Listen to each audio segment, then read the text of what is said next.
Hey, everybody. Welcome back to Soccer Wise. David Goss and Tommy Scoops with you in person. I can see the color of your eyes right now, Tom.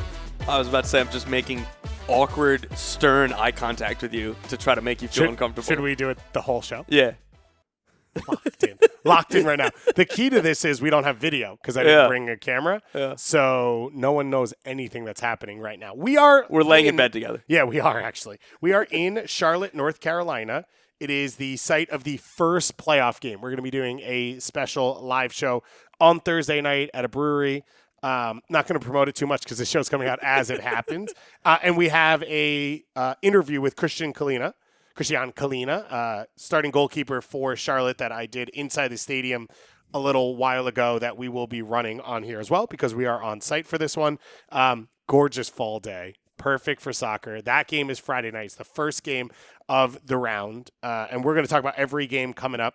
We'll talk about the U.S. men's national team roster. You've got, of course, some breaking news that we will dig into. But the people want to know, who is the champion of the, Brick, New Jersey Men's League, 945 League, Tier B 2025?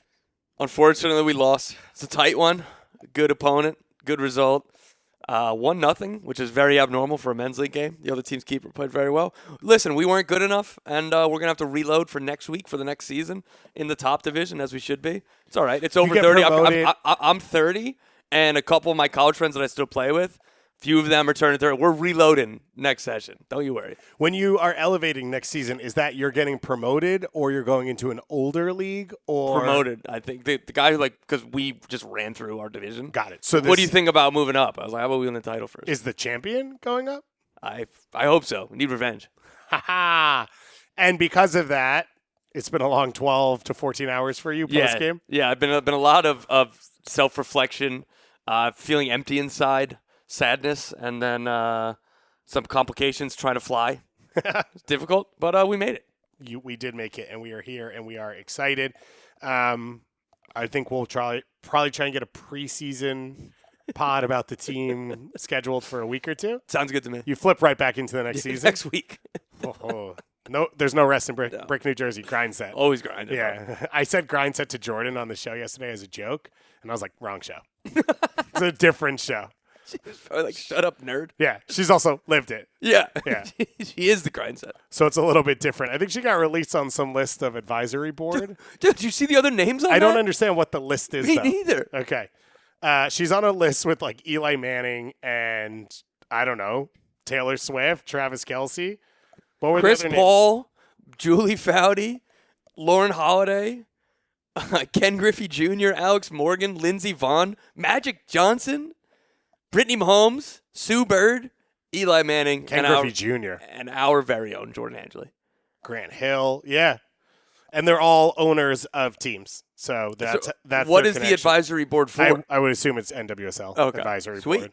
And Jordan is the only member from Denver, and now she is best friends with really famous people. She's so much cooler than us. It's unbelievable. I know. And it almost feels like every time we try to get closer, we get further away. Which is a bit of the problem. She's going into new. Yeah. Why would she enter us when she's in these circles? I said something like, we're going to Charlotte. We're going to go do this thing. She's like, that's really cool. And I asked her something, and she's like, she's going to be in Portland on site calling an NWSL playoff game, and then she's hosting their award ceremonies. That's awesome. Yeah. It's much cooler than what we are doing. But we are excited all the same. Let's start digging into these games. So we're here. I realized this morning. Like, we're at single elimination. Yeah. Every game from here on out, no matter what, right? One team's going home. I'm excited about that. I think it's what we all wanted. Yeah. So I don't think we can complain. No. And across the board, this weekend, we'll have now 5 games. One team will be going home, and we'll have a little bit of juice. Like, it feels like Portland and San Diego definitely don't like each other because Annabelle Joy tried to fight someone. I would assume Miami, Nashville don't like each other. I think, by the way, so we'll talk about Luis Suarez's suspension. But the other thing is, so Ian Frey got fined for simulation on the play with Eddie Tagseth. But what's the simulation? That he got hit with the ball and then went down? I guess so. That feels like it was supposed to be a yellow card. So what's the complaint about the simulation? The guy got charged for the thing he was supposed to? I don't know. I thought that one was a little bit weird. We know Hell is Real is going to have juice. Minnesota, Seattle has had a little bit of history, has a little bit of juice. And Charlotte NYCFC. I sat down with Kahlina. We'll talk to him. But, I was like, the celebration, what happened? And he was like, they thought they won the series. He was, pissed. He was like, they won here, and they thought that meant that they won the series. And I wanted them to know that they didn't win the series. That's awesome. And I'm like, this is the value of this, right? Is okay, these games are going to be as high intensity as we're going to get. That's a good point. And the familiarity and the hatred, maybe hatred's too strong, but you know what I mean? The competitiveness of playing, talking about Miami-Nashville, and again, Vancouver-Dallas had this where they played on decision day, and then they played in the first round. I was speaking with Jack Mayer and Alex Mouille about this game, about the series. They were like, yeah, it's pretty rare to play the same team 4 times in a row. We know. You don't even do it in baseball anymore. We know everything. And one of the things was hey, Suarez, we know every variation that they can. We know everything about all of the players. We played them so many times. Right. Yeah. Part of it can go to that, but obviously in that one, there is the connection, and we'll get into this later, but the connection of 2 teams came into the league at the same time. We've only gone over it 3 times. We only did it decision day, playoffs. So I don't know that we will hit that again. Yeah. But they came into the league at the same time. They played each other. The first playoff game was Nashville-Miami. That was that Walker Zimmerman and Dax McCarty that dunked on Blaise Matuidi? Yeah. Then they've played, obviously, the Leagues Cup final that Miami Where won. do you think Blaise Matuidi is right now? Isn't he an ambassador for Miami? So I think it's South Florida. Is he? I think so. Does he want to hang out? I should hit up Blaise. You should. Yeah, I didn't realize Blaise was local. I don't know that for a fact. Yeah. I don't really want to dox him either. I feel like South Florida, it's pretty big. It's about 10 million people. Yeah. I think you're good. But part of that too, when I was talking, I was like, "Are you kind of sick about answering questions about Miami?" Because inevitably, and they understand it too, with Messi and all this, the lights that come with that. It's are you kind of annoyed? You want to talk about yourselves? And they're like, yeah, kind of. They answered it in a more professional and trying to not give bulletin board material quotes or whatever. Yeah. But you get to, I felt bad. I'm sorry that I have to ask you about the team you're playing more than I'm asking you about you. And the rare part about this is we only have the one team in Charlotte who knows who they'll play in the next round because the both sides of the bracket on the other side are waiting, which is another bizarre part of it. It's I talked to the Charlotte guys about Philly, but you can't even talk. You can't talk to Nashville and be like, "Oh, would you love to play Cincinnati? Would you love to play Columbus?" So that changes it as well. But it's going to be fun. Friday night, 1 game, 3 games on Saturday, and then 1 game on Sunday. So it'll be a full weekend. We'll have your coverage on Monday. We will do our reaction show. We'll recap everything and get it set for you. Let's dig into the game. Charlotte NYCFC, that opening game. Charlotte yet to score a goal in this series. NYCFC, the 1 goal in the opening game from Alonso Martinez, the penalty kick win for Charlotte. I've been asked about this game, obviously, a million times this week. I'm sure you have too. The one thing I said is this should be Charlotte's best performance. Oh, yeah. Because it's Zaha at home, and just the law of averages is you should. Now, but I think responsibility falls on their shoulders, which is you have to push the play. You can't sit in. And I think they tried to for stretches of the second game, and the chances fell to the wrong guy, which is another convo we could have. But the responsibility in this game falls to Charlotte to try and win it at home.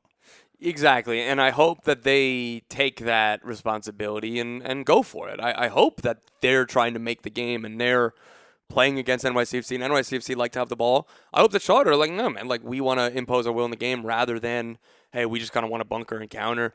With Zaha back, again, it's going to be much different than game 1 for without Pep Biel and then without Zaha, there just wasn't enough creativity. And so it's weird that one player should be making so much of a difference, even stylistically, of how you're going to set up the team. And it should with the mentality. And I really hope that that's how they come out and play. Yeah. But that's not been their DNA. And that's not been Dean Smith's preferred, back against the wall, how do I going to play? I hope that they will. I don't know if they do. I think to me, so one of the things I've been thinking about is balance, which is you want Vargas and Zaha 1v1 out wide, but it can't be every time. Mm-hmm. And Tokomani needs more connection. I think that's what you saw, the struggles. So there's some conversation, do you bring Archie Goodwin in? Do you play 4-4-2? It's not going to happen. They're not going to do that. That's maybe they play it earlier than they did in game 1. Maybe they go to it at the 60th minute if they need it rather than the 75th or the 80th. But there has to be some level of balance, which is the two of them are coming inside sometimes and linking up and then going out wide and finding their 1v1 chances. And it's only made harder by the fact that Republic of Ireland International, Kevin O'Toole, will be on the other side of the field. Shout out to Kevin O'Toole. For him, man. Yeah. It's awesome. Red Bull Academy, Princeton grad, NYCFC draft pick, Republic of Ireland International, Kevin O'Toole. It's fantastic. It's unreal. It's fantastic. This is why the sport in America is the best. I don't even know that he had a passport.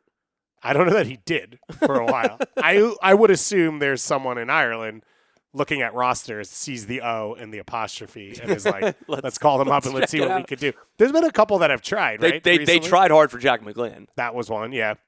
And there was one or two others that were like players who weren't in the U.S. picture that you were like, oh, if they could get it, they would. And I don't know that they were able to get the citizenship. So it's a really funny thing. Kevin O'Toole's fun because he likes to start stuff. Yeah. And he's a bullshitter, and I appreciate every part about him. But it's, for this NYCFC team, as you said, they like to be in possession. They can be clean. The goal didn't come out of possession in the first game. And so I think that's the real question is like, who pushes the game? Who's able to find the chances? What Kahlina said to me, and you'll hear, is like, law of averages, like, they should score. For them to get shut out across 3 games, 2 of them at home, would be surprising. Right.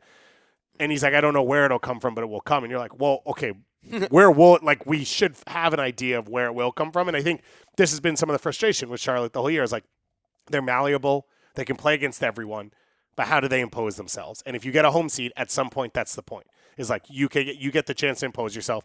Charlotte didn't do it in game 1, and this is now their redemption opportunity. Exactly, and they're good enough to do this. Part of the reason why the expectations are raised and what we hope to see from this team is because they have the players to do it, and I think that they are capable.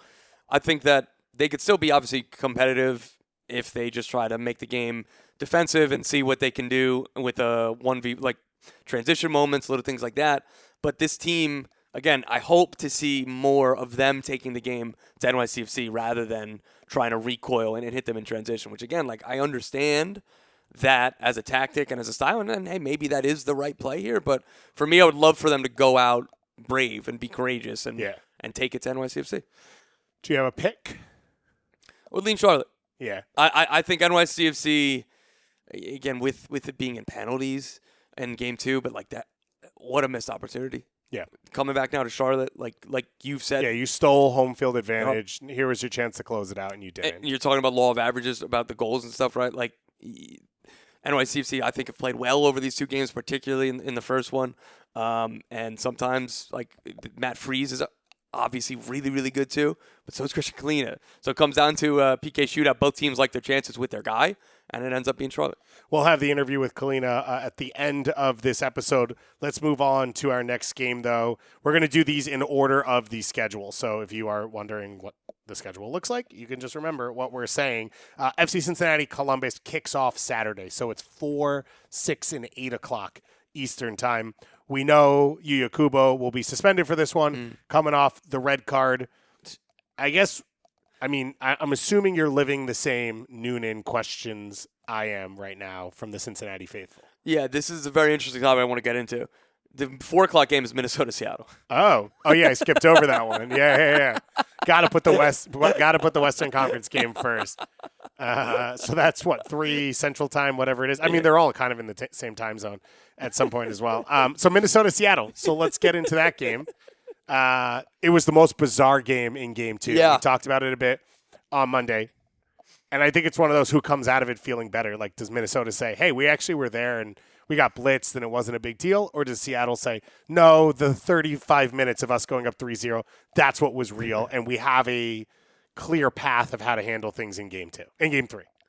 I don't know what to make of this. The thing that is still on the board, not quite how I envisioned it, but the possibility of a team getting through with negative goal difference because they win 2 PK shootouts. I would have really liked that game to have been 3-0 if it was going to end up like this, just for the absurdity of this format. It's a great question, guys. Like what Seattle did, and what Seattle did truthfully in both games in terms of creating chances and dominating the game, that should be replicable for game 3. Yeah. Minnesota, I really, for a team that's so good defensively and has such good structure, like everything but ball go in all of the time for Seattle. Everything else has really worked out for Seattle outside of the shootout, right?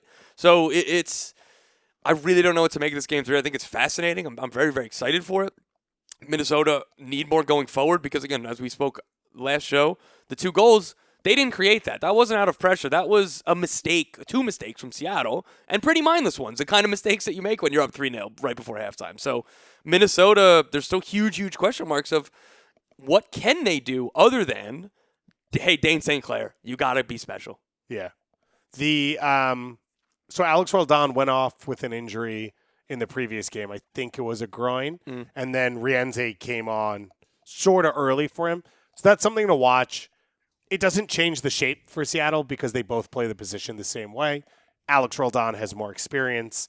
He's been there before. There's more quality there. But, like, you're still getting the overlaps, the underlaps, the comfort and possession. They're both college 10s who play fullback. That's the move, and that's what they both do. And then my assumption would be Musovski gets the start again with Morris out wide. I think the bigger question would be if Paul Rothrock can work his way into the team. It doesn't feel like that's a move Brian Schmetzer is going to make, but I wouldn't be against it. For sure. They have... like Jesus Ferreira being on the bench would feel it would be the same kind of conversation, you know?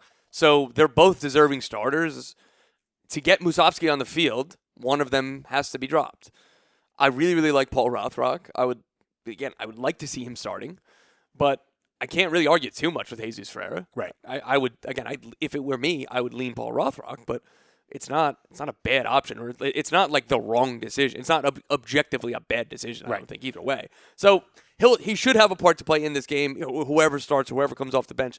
And I think that's going to be very, very important, particularly if Minnesota are able to defend really well and frustrate Seattle. It's going to become crucial. Okay, who comes off the bench? How do you change it? What do you want to do? How can you wear down this defense if again, they don't have that stellar first 30 minutes or so that they did at home? The other thing out there in this game is Yeboah has played more and more minutes every game. He played 35 in the last game. Is he capable of starting? And if he is that even something Minnesota wants to do? I think he provides you more possession, which is not exactly Minnesota's focus, but do you see over the course of 2 games, we actually need a release valve? And if that's the case, where then do you put Bongi? Because the midfield 4 is pretty packed. So does Bongi go to wing back? Does he take Rosales out? Markanek has struggled the 2 games, but he's been a difference maker for them. So does he lose his spot?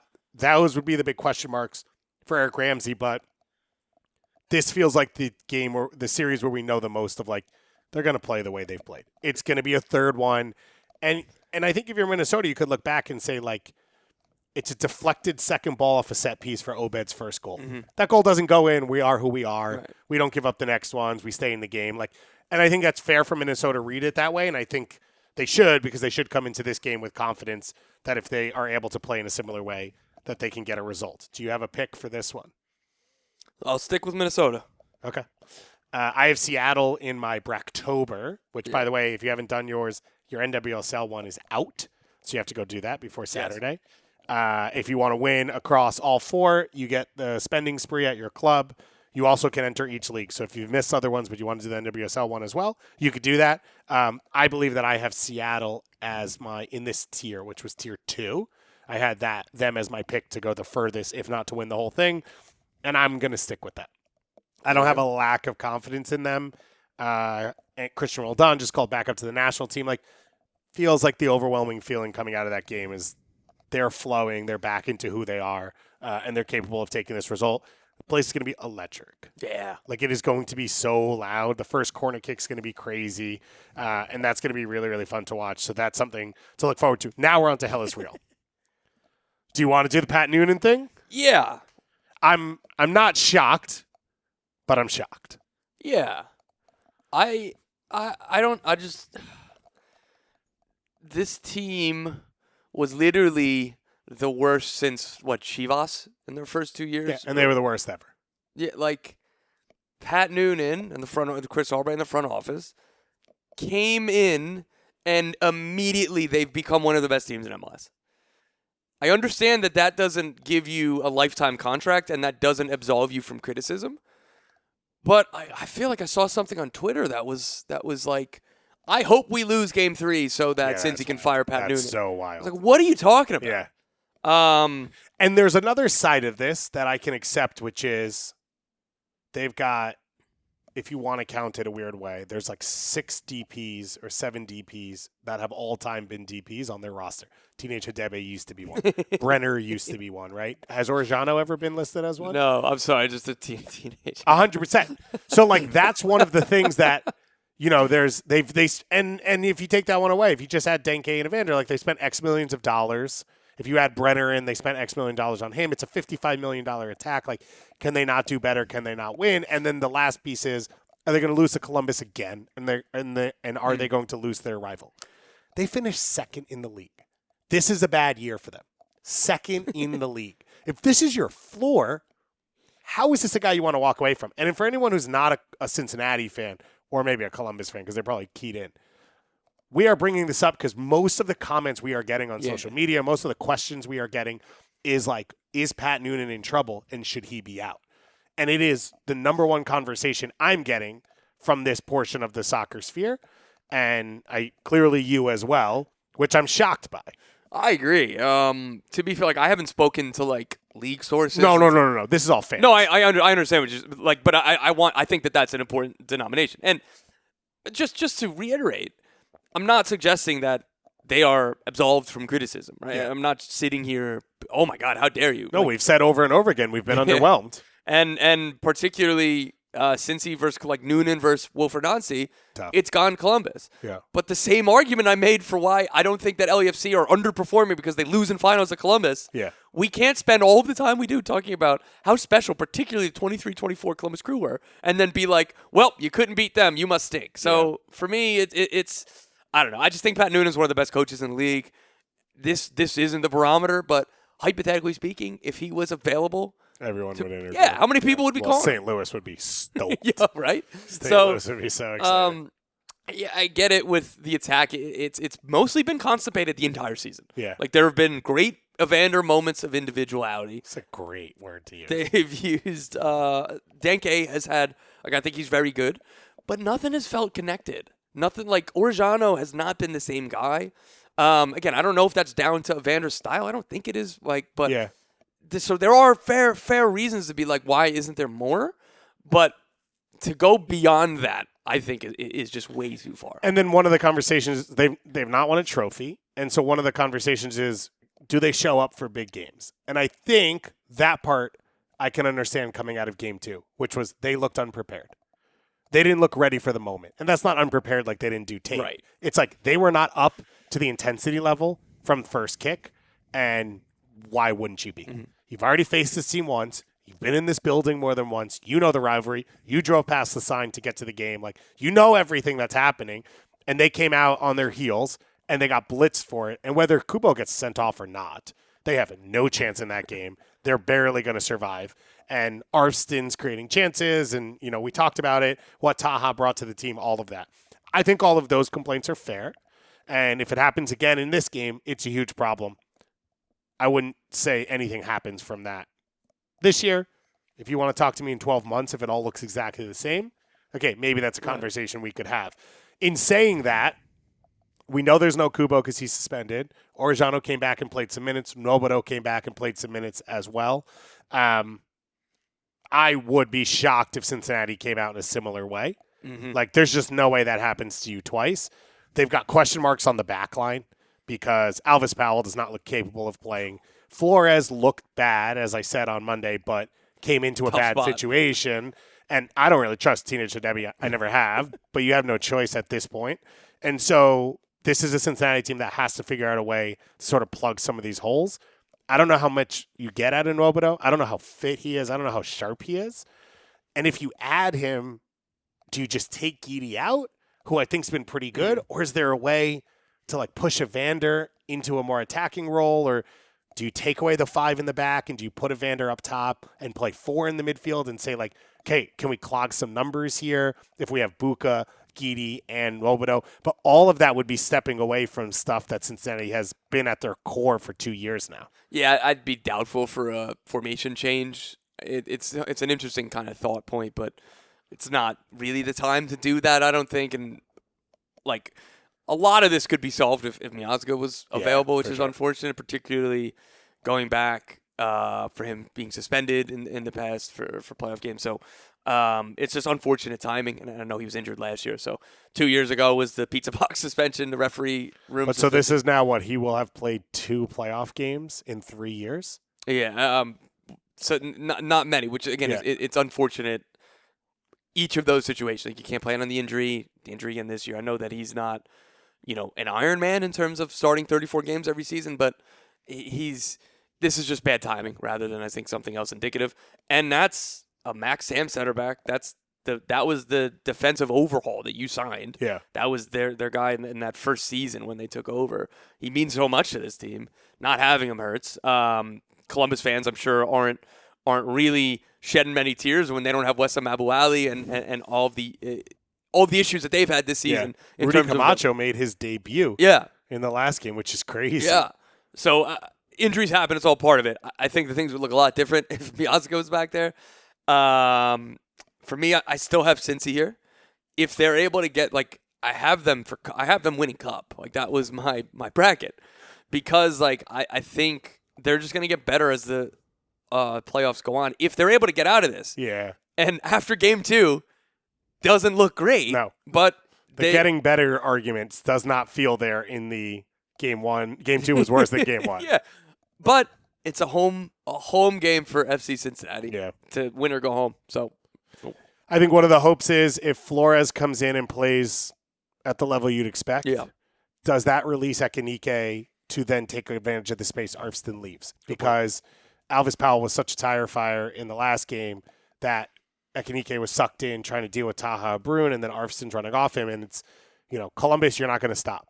So you need to take advantage of their issues. It's the same combo we're about to have with Miami-Nashville. And what we said, you have to be on the front foot and you have to score goals because of the mistakes they make. Mm-hmm. That's what Cincinnati's been incapable of, especially in the second game. But they've only scored 1 across 2 games. And so this, in my mind, will be the best of the 3 games because both have settled. Both have had their chances. I think I picked Columbus to win. I still feel confident about that. But Cincinnati at home is a wagon because TQL is arguably the best atmosphere in the league, and they'll know that they're playing for that and playing in front of it. So there's going to be an awesome game to watch and an awesome game 3. So the game after this one is Miami against Nashville. And we got the news a day ago that Luis Suarez has been suspended by the disciplinary committee in Major League Soccer retroactively for a dangerous kick, but I think the phrase is play, against Andy Nahar in around the 79th minute of game 2. It was not reviewed in the game. The referee was not sent to the monitor, and obviously he didn't pick up a red card, and so it's all done afterwards. And you know what would surprise you, Tom, is Inter Miami is not stoked about that, and they're not going to be super quiet about it either. Ugh. Yeah. So Inter Miami put out a statement saying that they accept, sorry, this wasn't really, hey, can you come over at this time? It wasn't a Google Meet that someone had the option to say yes or no to, but that they think it's the wrong decision. Inter Miami, this is the club statement. Inter Miami accepts and respects the decision made by MLS disciplinary committee. At the same time, the club wishes to express its concern about the precedent set by re-refereeing a play that had already been judged by the match officials in VAR, and its confidence that the same standard will be applied in the future to all on-field situations in any match involving any team. Suarez kicked Andy Nahar in the crotch. Yeah. So here's my thing. What are we doing? I watched the game. I thought it was a red card. Yeah. But I don't know that it is a moment to what I think their point is that is so different from other moments that have happened this season that haven't retroactively been given as a red card. So in reporting this out, the way that the disciplinary committee can step in, it's under three things. Yeah. And one of them is the refs saw it and the VAR didn't do anything, but the disciplinary committee feels it's a clear and obvious error. This is like VAR for the VAR. Mm-hmm. They felt it was a clear and obvious error. We need an acronym. Huh? There needs to be an acronym. VAR? Yeah. VAR, and then people just walk around saying it. VAR. Yeah, I mean, I guess it's weird for all my games gone made and me being like anti all this crap. Like it feels weird for me, but like I think at the core of this, it should have been a red card in the game. I agree. Like so that's why. But I also don't see it being so far out of bounds of any other thing that's happened that hasn't been given one. So I can understand the complaint and the issue, which is like, let's go rewatch the last 20 MLS games. Not even picking playoffs. It doesn't matter. I guarantee you there are moments in them that aren't given, that are seen on camera, that are not then suspensions afterwards. I don't think it's like a fix because I don't think there's someone being like, how can we make sure Miami loses? I don't think anyone's picking either way. No. So I don't think it's like geared towards them or at them in any way. But it's big. Suarez is suspended for this game. For Inter Miami, there's a few options. They could just play Messi up top. Messi and Allende is my assumption. That's what they did when Suarez was suspended for 3 games for spitting on the Sounders security director. So do you it makes it so much better that there's the reference points are all like the worst thing. A half ago. And the worst thing you could have done. So you don't buy the argument that he just lost his balance and he got pushed by Nahar no. and so that's what happened. Because there was a lot of people. No. The anonymous Messi Argentina accounts that were hitting reply. Like, one of them I was just like, do you actually genuinely believe this? What is it called? Eastern Conference Rosario Boys 204 on Twitter. Is that what they call themselves? No, I do not think that. Because again, I don't think so either. I thought it should have been a red card. So the only other thing I'll put in there is I think Silvetti's looked good. Yes, he has. But he's not a winger. He's very clearly a center forward. And so that's an option. I think he's physical and crafty. And I think there's a burst of pace. It's a lot of responsibility, but they only played 2 subs last game, and he was one of them. So he's clearly in Mascherano's plans. But you would assume it's Allende. Can he stretch the field? Messi comes underneath. Yep. And then do you bring Yannick Bright in and just pack the midfield? Maybe. Yeah, which is probably your best case scenario. Yeah. You like almost get forced into what you should do, or you start Segovia, and then you just have more attacking options. Yeah, for me, because Segovia obviously could do the box-to-box stuff too. That's where I'd go. Just to say, like, Alan Abondo, he's back. I forget if he was injured or just an unused sub when Suarez was suspended last time, but he has just not looked like an MLS player yet. He's very, very young, of course, but he was bought for like $4 million by Atletico Madrid and loaned here. Miami were for sure banking on him for this situation for it to be, okay, this is who we start. And I just would severely doubt that. I would even maybe be surprised if he comes in off the bench. I like that I've thrown out some crazy ideas, and yours is to play a forward who has like 19 minutes. And then we're both like, yeah, no chance. Yeah. And then in the end, it'll be none of them. It'll be the exact thing you said that it would be at the front. I haven't seen an update on Dan Lovitz, who missed the last game. It forced the formation change. Josh Bauer and Corcoran got in. I thought Corcoran was fantastic in the game. Yep. I said on Monday, I thought Miami failed to take advantage of attacking that space. And so it will be interesting to see if Miami has a switch in there.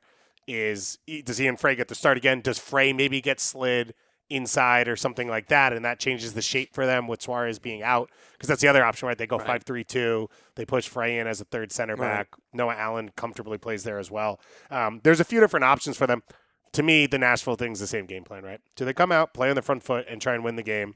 If they do, Kahlina actually said it to me. I think we were off air, but he was like, Nashville's had the first chance or the first 2 chances every game, including decision day, because Schaffelberg had the 2 chances in Miami game 1 that he slips on.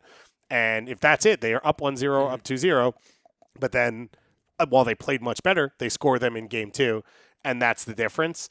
So that will be really, really big to watch. And then there's that weird, I don't know, fine for Ian Frey that I'm not quite sure of, and I don't know. When have we ever talked about a disciplinary committee fine? I know. It just came on the back of the other one. Because we were really reading those. We're all like locked into this. For those who don't know, every single week there are 3 or 4 of usually failure to leave the field quickly or embellishment, and it's just an undisclosed. And we get every email, and I read every one, and I go, I don't care about this. Yeah. And that would be how I feel if the PR team hadn't put out this statement, which I wonder who wrote. And I wonder whose idea it was. Let's go to the final playoff game of this first round. San Diego against Portland. That one on Sunday. We don't expect CJ Dos Santos to be available, but as we said on Monday, it feels like best case scenario after watching that injury play out. And then Jimmer Forey will be back from suspension because it was 2 yellow cards, not a straight red card in that first game. My guess would be he returns to the starting lineup.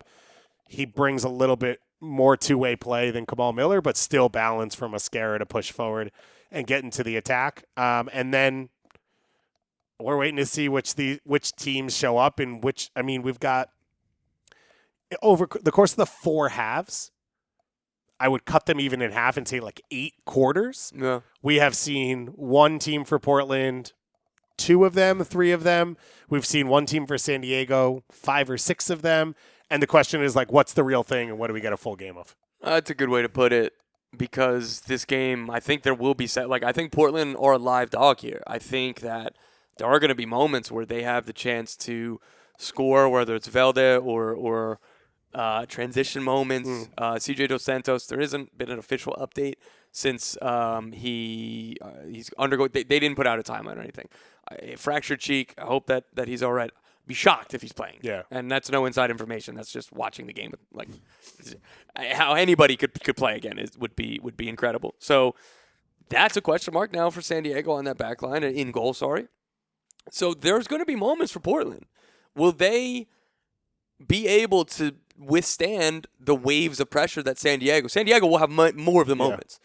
But I do think that Portland are live dog here. You think Chucky gets the start? I hope so. So he started the second half in the last game. He was suspended for the first game. And he comes in and scores a little bit of a deflected goal that he's able to tap in, but he makes the run. He still gets there. And so it would be interesting to see the turnaround from he's not a part of this, and I don't know how he's involved, to he's now a full-time starter, but he's Chucky Lozano, right? That was the point of bringing him in. That's why you wanted it. Yeah, and I do like what Pellegrino has brought into this team, and I'd like to see Dreyer, Pellegrino, and Chucky Lozano from the start. 3, yeah. See what it looks like. So yeah, you probably put Pellegrino in the middle, where Corey Baird had started the last game. Baird struggling to impact the game, which would make a ton of sense. The other question is Bombino struggled in the last game as well. It just feels like a physically overwhelming matchup with specifically this Portland team. Like Anthony's been in the league now 2.5 years. Veld is a monster. I thought Weeby was texting us. I thought his comp to Buongo was a good one. Yeah. Of like and what we were saying, he's a 1v1 demon. If he gets to his spot, he can finish. Does he open up the game and create for everyone else? I don't know, but that's the same you say about Buonga. Is like Buonga's a match winner, but Buonga doesn't dictate the way the game is played, and not everything goes through him. Right. I think you could throw Andres Dreyer in there a little bit as well, though he's part of a more cohesive system. Pasalic, a similar player, right? Like if he wins his battle, it's a goal, but that's not the flow of the game that's based around them.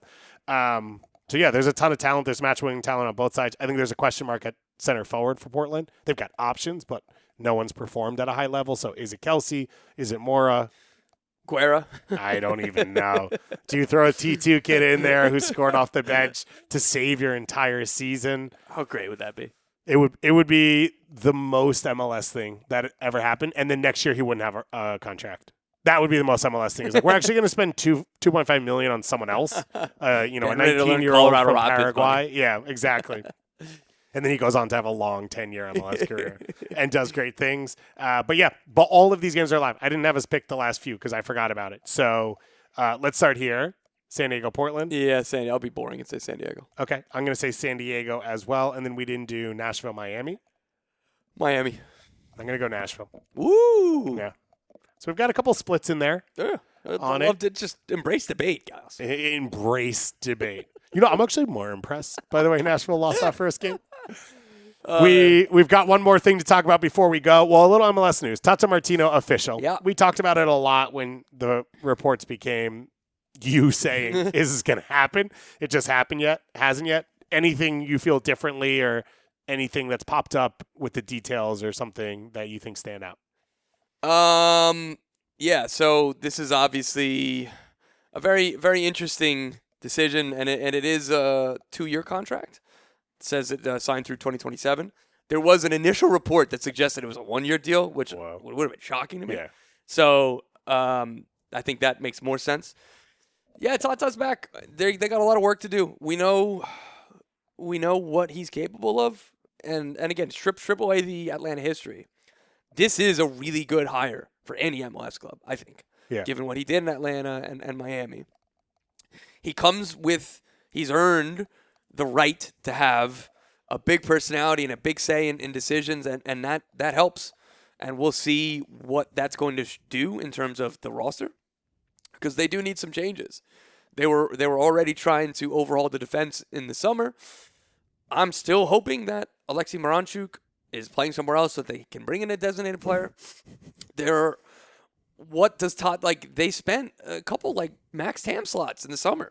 Does Tata like those players that came in? There's again a couple center backs, a defensive midfielder. Again, defensive midfield that they haven't had one since Tata left. When it was Jeff Lorenowitz in there, or Darrington Nagbe since he left. He's not the same type of destroyer or whatever, right? But there's work to do. I'm excited at the possibility, but I think you can hear it in my voice. I'm not going crazy. If they hired Tata a couple stops ago, I can't say Atlanta United is back again until they are actually good. Yeah. Just can't do it. So one of the things that's tough with this, and you kind of went through it, is a lot of these TAM players are on guaranteed contracts next year. Yep. You get 2 buyouts, right? Yep. And there are ways to get out of other deals. You can send guys away for very little. You can see if people don't want to be there anymore. But Bartosz Sli's on a guaranteed deal. Tristan Muyumba, Miranchuk, Mihaj, Saba, Latte Loth, Stian Gregerson, Juan Baracol, and Steven Alzate and Miguel Almiron. Everyone I just named is on, except for Muyumba, is on $870 or more. Oof. Most of them are around $1 million. And also, obviously, there's the DPs, but the others are all TAM players. Yeah. Because of transfer fees that came in with these two. Which, if the appeal of Tata is he's great at roster building, there's not a lot of work he can do inside of that. I agree. The pushback would be, again, if they do indeed get rid of, again, it's worth saying, Chris Henderson said he expects the same 3 DPs to be starting on the first match of the season. I hope that's not the case. So there could be a DP. They have 3 U22 initiative slots. Jamal Tiare, TAM deal, option for next year. Brooks Lennon, TAM deal, option for next year. So those are a couple to start out with. And then, like you said, if they it's so easy to spend other people's money, and I don't want to take for granted how much investment ownership has done. But maybe if they want to do those buyouts, if they want to put some more in. So here's my one thing, though, which I want to say on that is I think Tata maybe keeps it open longer, which is if there was a chance Arthur Blank was going to look at the front office and say, you guys spent a lot of money, make it work. Right. I think agreeing to bring Tata in, and Tata's expectations and Blank's affection for him keeps that door open for another year where he's like, I know Tata will spend my money well. He's done it in the past. Fair. He has the open. And that may have been part of the appeal for Henderson and his staff to be like, yeah, let's sort of get this moving and let's get trust again from ownership or whatever it is. And so my expectation there is that's the opportunity. Speaking of Atlanta, Josef Martinez will not be returning to the San Jose Earthquakes. Correct. Myself and Felipe Cardenas reported this last night. We were told it was like a mutual decision. They were collaborative conversations between Martinez and the Quakes. And it ends with the Quakes will just decline his option because that's where the conversations went to. The relationship between Bruce Arena and Josef Martinez is strong. It's a good one. All of that's great heading out the door. It's like when Josef left Montreal with that last winter. They were talking about a contract extension, and then they ultimately didn't come to an agreement. So they agreed to go it's okay to say we're $1 million apart or we're $200,000 apart. That doesn't mean we hate each other and we're flipping tables. And I say this to say this will be, I believe, his 5th team in 5 years wherever he signs next year. And obviously him leaving Atlanta was messy. Miami he wanted to stay, but it's messy. Speaking of messy, they had more money to spend. And when you say messy, you're putting a Y on that. You're putting an I at the end of that. Atlanta was the why. Okay. Then the next one. I remember joking around that time when it was like Josef would have his arms around like all the teams. We're all friends. The Barca boys. Yeah. Before Suarez came Yo, back. guys, they're calling us. But like just to establish, it's not like he's burning bridges everywhere he goes and like flaming out. And also he had his best season since his devastating knee injury. He had 14 goals that led the Quakes. That was his highest single-season goal since that injury. He played the most minutes he's played since that injury. I believe it was around 2,000. He had 13 goals last year for Montreal.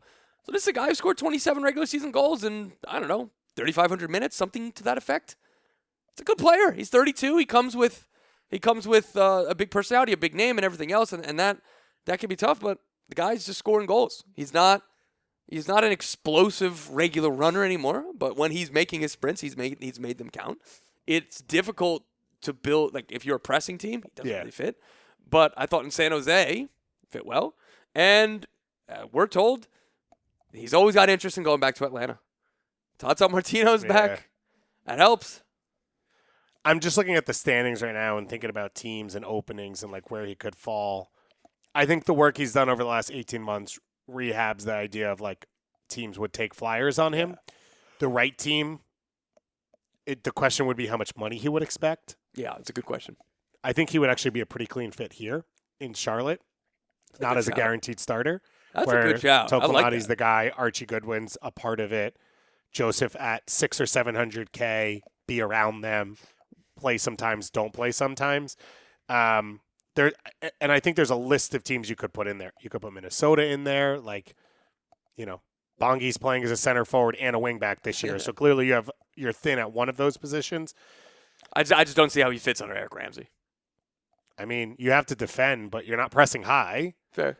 But like the way he's played, you could convince me of a bunch of these teams. Does Cincinnati have money on the side that he's now the new Corey Barrett, Sergio Santos, Kai Kamara guy for them? Is Chicago looking for a Kuipers backup?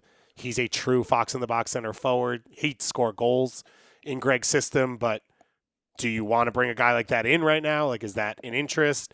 So I think there's a couple teams you could convince me on in all of this.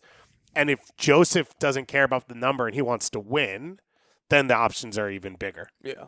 And, like, is Vancouver in play? Yeah. And he could be a depth piece or a Danny Rios replacement or whatever it is. So, yeah, will be interesting to see there. Let's hit our final topic here before we get to Kristijan Kahlina, which is the U.S. men's national team. So they've announced their roster for the final camp of 2025. Just got to remember what year it is. They will be playing, I believe, the Guays, right? They're playing Paraguay and Uruguay. So they're playing the Guays in this camp. Yeah. The roster coming out, a lot of news. It starts with all the names that aren't there. No Christian Pulisic, no Chris Richards. I think those are the two biggest ones. No Timothy Weah, no Weston McKennie, no Jedi, no Malik Tillman. Those are all the guys that are on the team if they're healthy or available. I don't know that that's a given. Not for most of them, it is. Most of these players are either managing injuries, recovering from injuries, or just returned by injuries, or they are out. One of them isn't that we know of. I don't think it's Weston McKennie. Yeah.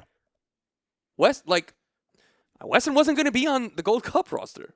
Mm-hmm. They weren't able to select him because he was with Juventus at the Club World Cup. I don't know, right? Like, he hasn't always been involved. I thought he was good last camp. So and he started both games. It's a shock to me. To be clear, starting both games, I think if he didn't start the second game, he could convince me on this one. I think this is play for Juve. We need you to be playing for Juve. Be healthy. Be there. Be training. That's my opinion. But it's hard to say with the other guys that have been called in. Yeah. To be collaborative is very, very important with these clubs. It is not either party telling you have to manage these situations. At some point, are we going to have our best players ever? Probably not. Or are we just going to defer to clubs all of the time? Yeah. Crystal Palace. So, sorry, this isn't me saying defer to clubs. This is me saying the biggest concern for the U.S. men's national team is that Weston McKennie's not a starter for Juve over the next 6 months. True. What gets you there is not whether Juve asked him to or not. It's make sure he's healthy, make sure he's fit, make sure he's training there so that he's in best favor there. And it's not helping Juve, it's helping Weston help himself. Yeah. Yeah, that's true. But, like, I don't know. How many of their starters are gone? It's Juventus. Yeah, They've got to have 20 people on international duty. So is it Weston and the U23s right now? Like, I think it'd be more valuable for him to be with the national team. But whatever, like, maybe that is the case. And rather than, like, hey, like, I'm just not picking you. But with these clubs, so Milan has been annoyed at the national team with Pulisic injury handling. The national team let him have the summer off. Yeah. Chris Richards, the Palace manager is coming out bitching about. He was mad. Yeah, he played all the. Chris Richards played every minute for Palace before the international break. He comes back after the international break and immediately is starting again. In the Carabao Cup, I think. Yeah. How about you rest him? Well, his point would be one's a friendly and one's a regular season game. What is the Carabao Cup is a glorified friendly. Yeah. Mate. But so, I don't know. Like, it's just. Tom's not getting the show sponsored by Carabao anytime soon. I remember when they announced that sponsorship, like when it was just the League Cup, I had no idea what that was. No, the Carling Cup, mate. That's the what OG. Yeah. Dude, the game has never been more gone. Yeah, but like, it's just it would just be nice to have. Yeah, it would be nice. The next time that the players will be back in camp is March. Yeah, it's a long time from right now. And they're not having January camp. Not that it matters in that scenario. Chris Richards out is huge. I assume they play 3 in the back because that's the only thing Poch has landed on. So now it gives. I think that looks good. Yeah, and only thing that looks good. But the key to it, the best player in all of it, is not available. So here's the question for Poch: is like, did you see enough with it that you have to work on it even without him? The other thing is, what's Plan B? Like, Chris Richards could be hurt at a World Cup. That's a possibility. He could miss a game. Is your Plan B filling in for him? Is your Plan B changing stuff, which we don't know? So this is his opportunity to test that. My guess would be Tim Ream steps into the middle of the back 3 or Miles. I think those are the two where their skill sets could translate best. And then you see a Mark McKenzie and an Austin Trusty, it turns out, as sort of the wide center backs. But those are not the craziest names on this list. No. There are some wild names on this list. Jonathan Klinsmann back in the team, so second call-up of the year. And Gio Reyna and Joe Scally are back in the squad. But the big one is Gio Reyna alongside Sebastian Berhalter for the U.S. men's national team. What do you make of that? I will start. I'll just kind of read. Paul Tenorio and Henry Bushnell wrote this. They recapped it well. We know the situation between the Berhalters and the Reynas with Claudio Reyna trying to blackmail Greg Berhalter with U.S. Soccer. So Gio and Sebastian, we're best friends. As were Greg and Claudio. Yeah. But so just we talked about them enough. Gio told Sports Illustrated in an interview in 2020, we talk every day about him and Sebastian Berhalter. It's unclear if it seems that that's not the case. In April of this year, Sebastian Berhalter spoke to The Athletic and indicated that they don't really talk. So I don't know if that's animosity. I don't know if it's just weird. Maybe we have a rekindling of a friendship here, or maybe we get a report that the first session in a rondo where they're warming up, you see somebody get blown up. I don't know, but it's interesting. It is. It may make U.S. soccer more interesting to people from the outside. It is a bizarre situation. It's been bizarre for 2 years now. Like, pretty much everything that's happened to Gio since the start of the 2022 World Cup has been outside the norm of what we've ever seen. It's amazing that he's been called back in, I think, on its own. He's played 45 minutes in the last month. I don't know where he got from you're out to you're in since the last camp. So that's bizarre on its own. Joe Scally has continued to play. Yeah. So I don't know why he was out. Now he's back in. He also could be a wide center back guy. He could be one that we see play as that right center back. And then what is this internal group? And you say this in the vacuum of no Tyler, no Pulisic, like the guys who have been the leaders of this group, no Weston McKennie, no Timothy Weah. They're not there. Tyler's there. Oh, Tyler's in this? Yeah. That's even more delicious. Is it? I don't know. Tyler's the one who's going to lead the way in all of this. I don't know that he kicks someone, but it's like it's on him to sort of deal with it and lead them through for sure. it. Obviously, Christian Roldan, like there are veterans in this group, but my point being the leadership of this generation, not a lot of it is there. Chris Richards is not there. Right. So now you got to manage this in that vacuum with a group of players who are getting to know each other. I will say I'm excited to see Roldan got called back in. I'm really excited that Tanner Tessman and Aiden Morris both got called back in. I thought they were very good. I would like to see them play with Tyler. I think both of them provide quality on both sides of the ball that we don't see in a lot of the rest of the pool in that position. Everyone else is geared towards one side, and I think it lacks balance. So I think they have a really big shot to be good. I will like to see if they play a back five, Max Arfston dominate, so I can text you during every single moment that it happens. I agree with you. I agree with you. You do not. You're a liar. And then Balogun gets called in, scored a goal in Champions League. Pepe scored a goal as well. Back. And then Haji Wright are the three center forwards. Yep. And Brendan Aronson is the other player listed as a forward. But again, if it is the 3-4-2-1, he would be in the attacking. He would be one of the options with like Gio Reyna in that attacking midfield spot. Yeah. So the first game is on Saturday of next week. And then the second game's on Tuesday. I'm right. I know that. Cool. The first game in Philadelphia. So we'll have coverage of it next week coming up as well. We've got Kristijan Kahlina on the way right here, and we will be back on Monday. We've had a great week of shows. We had the owner of KC Current on Kickback Committee, Chris Long. He talked about future expansion in NWSL, growing a club, what's worked, what hasn't.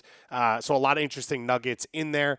We have, of course, all of our coverage, the NWSL playoff preview we have with Jordan Angeli as well. So it's the first weekend of the postseason, 4 single-game elimination knockout games on top of USL Championship, USL League One, Go One Knoxville, and MLS playoffs. So I think if I count all those together, it's 4, 6, 11, I want to say 19 elimination games this weekend, or maybe 15. I think I did the USL Championship. No, it's down to 8.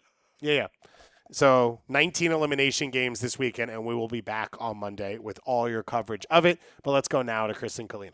Well, we are on site and getting ready for the first playoff game coming up in the round of 1, the elimination games that we are approaching for the weekend. And we are lucky enough to be in person at the stadium with Kristijan Kahlina. Kristijan, thanks for joining us. Thank you for your call. So I got to start on the big story. You guys win game 2, penalty kick shootout, and you had some celebrations for the crowd. What was the emotion? What was the experience for you in that shootout?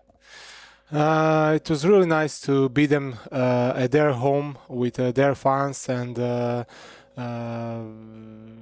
think they already celebrate that they pass us because they play home. They beat us in Bank of America, what is really difficult for any team. Yeah. And they were really confident that they did their job.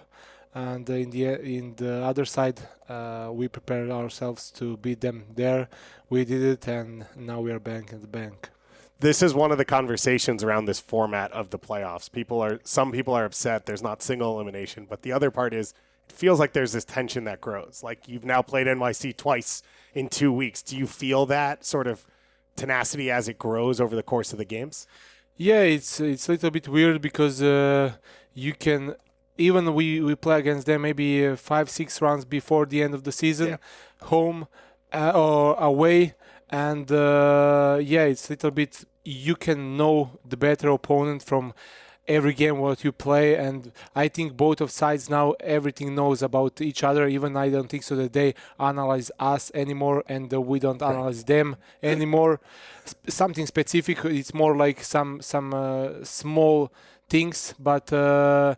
It's from one side it's nice to play these games because you can see like how the coaches are putting the teams are preparing the teams for the games because the most of the job they need to do because it's more battle between them than between us, even between us, but like tactically it's more about them because now it's like third game, how we will play, like who will go like and make first step forward, who will go backward or like go to attack on 100%, or you'll be a little bit more like in middle block. It's more about them. The big challenge for you and has been for the league is Alonso Martinez up top. He's been one of the best strikers in the league over the last 3 years.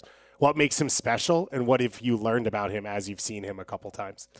Now when I see him a couple times, I really like him because how he drives the balls when he gets the ball. He has like nice nice touches with the right and left foot, and how he scored here in the bank. Like you can just applause to him because it was great dribbling from him. Overall, he's somewhere like nowhere in the game like all the time. Like he's just waiting his chance, and then he's running in the space. This is his big advantage. And when he gets the chance, most of the chances he score, he is calmer finishing, shots really good penalties, and overall, and what he plays for Costa Rica is big player for them and big player for New York City. But normally we are not scared of him. Just like it's a really good player. I respect him. Yeah, I don't know if you saw in the Gold Cup, he almost scored on Matt Freese. Yeah, and Matt Freese looked at it like this is a classic Alonso Martinez strike. Yeah. You mentioned the PKs. There was a couple PKs in that regular season game when you faced them, and then of course now the shootout. So how are you thinking about penalty kicks against guys you've seen before in terms of you think they'll go the same way? Are you trying to push them the same way? Like, what's your process as you go into a shootout? The biggest thing is like prepare yourself that you know how they approach to these penalties. It's completely different if we'll compare like Martinez penalty shootout who is shooting like whole season or everybody else. When you have penalty shootouts when they will shoot like 5, 6, 7 guys, it's completely different than when you have on the game the best player from them shoot the penalty, and then it's like you don't have so many chances to save those penalties because they pick the best player. But when you have like penalty shootouts after the game, then you have your chance, and then the big role can play goalkeepers who are there and goalkeeper coach who prepared their goalkeepers for that. I always complain about the water bottle and the paper. Like, you don't need that, right? You can remember who the next 5 guys are. Yeah, you can remember, but then you need to go home and really study everybody of them. Most of the time you can remember 3, 4 guys, but if you come in round of Syria like 7, 8 who shoot, then like you can not forget. Even sometimes you know them, but the game changed. Like if they score like 4, 5 in a row, I will say you are outside of the rhythm. Then you need to find your rhythm to come back because they feel confident. Oh, he's far away every time. Or when he is going on the side, we shoot good penalty. Like he cannot save. But even something like that happened in New York City. Like I was not there like in a rhythm. Like they find the way how they go next to me. But every penalty I was there like with my head, and I was just waiting that I say one, and it was battle between me and Freeze who will get first one. Right. And thank God I get first one, and we beat them. As a goalkeeper, do you enjoy the shootout? Like when that final whistle blows and you know it's going, is that your opportunity, or you're like, I wish we had dealt with this? For me, is like it depends. Again, like when you're younger, maybe you'll feel some pressure because even for me, like everybody knows me that I'm really good on penalties. But like if you compare this season, I was not great on the penalties. I just saved from Leo Messi, but I don't put pressure on myself. It's like more, if you will enjoy, you will get more success. Yeah. If you put more pressure on yourself, now everybody think that I need to save 3 penalties, 2 penalties. Then you come on this like that you are outside of the rhythm, that you don't save any penalty because you are overthinking. No, just go enjoy, and then don't care about what they will say or how he will approach the penalty or what he will say after he scored to you. It doesn't matter. Like this is just game like every other. Yeah. You need to find the way how you can save them, and that's it. I want to ask you about this season and pressure, because for you it was an up and down season. There were moments where you didn't look like the same goalkeeper as last year, and then you helped lead this team on the greatest winning streak in MLS history. What was your thought process? What's your experience like as you look back on this year? Yeah, I think I start really, really good season. First 9 rounds, I was one of the top. And then it came, I think, 10, 12 games from the team and from me, like a little bit more shaking. And it was not I was not the same guy in that moment, and even with my confidence. But I think was overall everybody of us. It was not just me. It was like whole team. But we back, and myself I back. In the end, I said one time here to the media, maybe 7-8 rounds behind before the end of the season, that I will be in the end one of top, and I think statistically I am first or second goalkeeper this year on every stage where it matters for the goalkeeper. And I'm really happy with my season, because it's nice when you have a season where you go all the time up, but this season even maybe show more mentality and how it looks and where is my head when something goes down, how I can be back soon and really good, like last part of the season on a high level. And for this team, it's been a great year. And while there's great attacking talent, the strength of this team is this back five, back six. What is the unit like? What is it like working with Tim Ream and Malanda and the guys in front of you and constantly building sort of this barrier? Yeah, it's like, I would say big respect between us. This is like the most important, because respect each other, that you know that the guy behind you or next to you is like high quality player who can play with you. This is like first thing, because everybody of us has our opinion how we need to play, how we need to defend.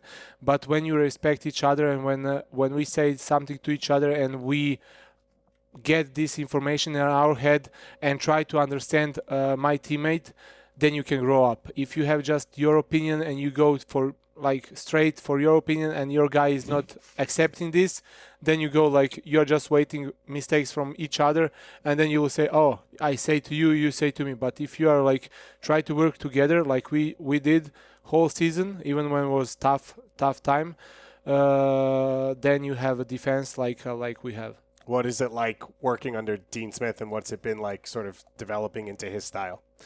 Every time I repeat myself from day one when he came here, he put some standards how he wants that we are playing like team, because it's not just about defense, last 5-6 guys, it's about whole team.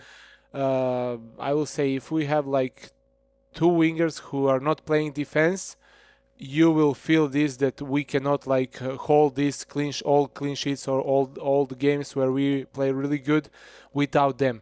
Yes, then maybe we are a little bit more weaker in attack, because all the players, you have many teams who are like up 4 guys, they are not playing defense, but they are really dangerous in counterattacks and in attack, but they are receiving a lot of goals. And then like we are choosing, or Dean Smith is choosing our tactics to be more stable, more compact, more play together, all defense, and then we will do it something in front.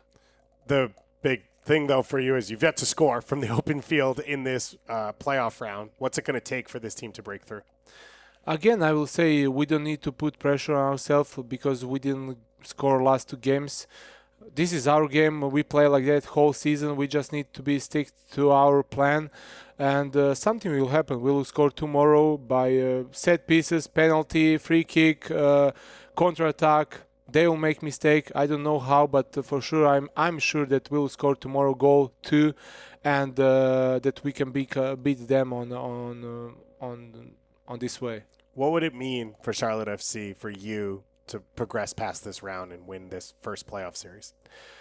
Yeah, it's not just about tomorrow, because it's the most important that we progress. If you look last 4 years, this will be for sure the best year. Like even now it's the best year if you look the points and everything else. But if we pass this first round, again we'll put something in the history for this club, that we pass this round, and then next year again you will want to go further, even this year. But it's not just about this game, because we know already against who will go if we pass this. If we are not ready to pass New York City, then how you will beat someone like Philadelphia in a away game. Right. Then tomorrow in our head it needs to be like, we really need to go strong as possible tomorrow to show that we can play against Philly away. And normally we will have some time to prepare this game, but Philly is a really serious team, and in their home is really difficult to play. For you have a unique position as a goalkeeper in that you're right next to the supporters the whole game, especially the supporters section the whole half. It feels like you have a real relationship with them. What would it mean to be able to win this game in front of them on Friday night?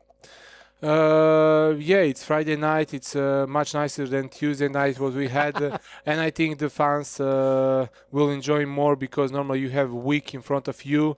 I think the crowd will be there like there anytime when they can come, because normally if it's during the week they are working and it's more difficult for them to come on the game. But to win in front of them, yeah, I will not say it means everything, but it means a lot because this is our home. We had a great season in all home games, and then came first game playoffs. We lost, but now we have again opportunity to win more important game than first one and pass the round. I assume growing up in Zagreb, you'd never even heard of Charlotte, North Carolina. Is that correct? Yeah, I didn't hear. Yeah. What does the city mean to you now? What's your experience like? For me, I really enjoy this city because it's something similar like my city, Zagreb. We have approximately like the same amount of the people. It's really nice for me, for my family. It's calm city. First 3 years I was living in Uptown. Now I live a little bit further, but overall I'm really enjoying here and appreciate all the support from all the fans, and I feel like this is my second home because 4 years I'm here, and it's really nice. We had Zoran Krneta on the show, and he talked about Seattle as a reference point of maybe not the flashiest names or maybe not being the best team every season, but being consistent, raising the floor, being constant playoff contender. Do you look out at the league and say this is where Charlotte should sit in this 3-4 seed every single season? Yeah, but this is like I see that Charlotte has a bright future, but you need to show every season and be there because Seattle is like, you take this from the history because last 10 years you can say for them they were there, they are there, and yeah, I think last season we were there. This season we are there, and if we will show this in the next 2-3 years that we are up above like fifth position, like fourth, second, first, second, third, then you will everybody will respect you more. And what is normal, we are a young club. They don't care about us as much as like some bigger clubs with bigger history. But from one point, this is normal, and it's more. You can be more motivated. You've come over to this league, and you watch the league, you are consuming it as you learn it. What do you enjoy about Major League Soccer? Enjoy like on great conditions to play on great fields, great stadiums, nice travels, big cities. Everything about organization is like really high level, and playing against the best players who are coming here in the US, we know that we cannot compare with Europe, but like the players who are coming here and who are coming like no names in this league, and they are making their transfers to Europe. It shows like where we are, and yeah, it's really nice to play against even like big names like Leo Messi or Jordi Alba, Sergio Busquets, who are coming in Miami. But every other club has some big names, and to compete with them, it's really nice. What's the feeling? Is it pride when you have a guy like Adelson Malanda who's sort of under your wing as you've helped support, and you watch him potentially, get this transfer and move on? Yeah, I'm really proud because he made this transfer. But from day one when he came here, I can see this talent in him, and really happy that he deserved this transfer, and really happy how he's waiting this like. No, I will not say long time, but like he didn't rush, and this is the most important for the young players, that you can play like little bit longer in this type of league, because it's really good league, but give you some confidence, experience. And I will say like for the young players, the most important is that you are ready for the next step, not just making the step forward and then not playing there. When you are coming there, that you are really ready physically and mentally, that you are ready to compete there and to play there. For a goalkeeper, we talked about PKs. The other big moment for a goalkeeper to be in the spotlight is the Goalkeeper of the Year award. Do you think about it? Do you talk about it? Is it in your mind as you go about your year? Like last year, I won this trophy. This year, how I start, yes, I was thinking about that. Like normally, this is one motivation more to be again there. But overall, when everything can happen like that, I was just concentrating on myself. How can I get back? I get back, and I will say statistically, I was first or second goalkeeper in the all statistics. But they choose that St. Clair is the best one, and I congrats to him. I think maybe he has the best season behind him, and his team playing really well like during all season, what gives him like more easier like position to be like first one. But I'm happy that I'm one of top 3 there, and just to go to another year to not to try to win this, but try to be constant whole year and to help my team as much as I can.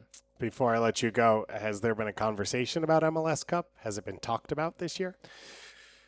In the start of the year, we were speaking about that we want to win something, but I'm opinion on that you don't like. You can speak about that, but you need to show on the field. And like I said before, in New York, we need to go there to show the energy, to show our mentality.